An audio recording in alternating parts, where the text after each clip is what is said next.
नमस्कार। प्रादेशिक मौसम केंद्र नई दिल्ली द्वारा दिल्ली एनसीआर के किसानों के लिए मौसम आधारित कृषि सलाह इस प्रकार है। दिल्ली में 20 नवंबर को आसमान मुख्यतः साफ रहेगा तथा रात्रि के समय कुहासा धुंध होने की संभावना है। 21 नवंबर को आसमान मुख्यतः साफ रहेगा। सुबह के समय अधिकांश स्थानों पर छिछला कोहरा तथा कहीं-कहीं पर मध्यम कोहरा होने की संभावना है। 22 नवंबर को आसमान मुख्यतः साफ रहेगा। सुबह के समय छिछला कोहरा होने की संभावना है।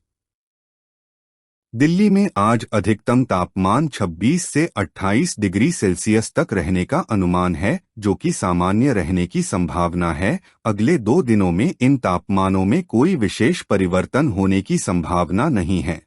आज दिल्ली में न्यूनतम तापमान 11.4 डिग्री सेल्सियस दर्ज हुआ, जो कि सामान्य से 1 डिग्री सेल्सियस कम रहा। अगले 2 दिनों में इन तापमानों में लगभग 1 से 2 डिग्री सेल्सियस की वृद्धि होने की संभावना है।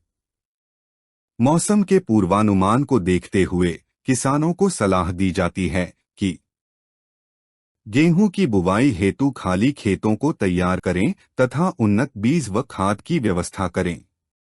पलेवे के बाद यदि खेत में ओट आ गई हो तो उसमें गेहूं की बुवाई कर सकते। समय पर बोई गई सरसों की फसल में बगराड़ा कीट पेटेंट बग की निरंतर निगरानी करते रहें तथा फसल में विरलीकरण तथा खरपतवार नियंत्रण का कार्य करें। तापमान को ध्यान में रखते हुए मटर की बुवाई करें। गुड़ को पानी में उबालकर ठंडा कर ले और राइजोबियम को बीज के साथ मिलाकर उपचारित करके सूखने के लिए किसी छायेदार स्थान में रख दें तथा अगले दिन बुवाई करें।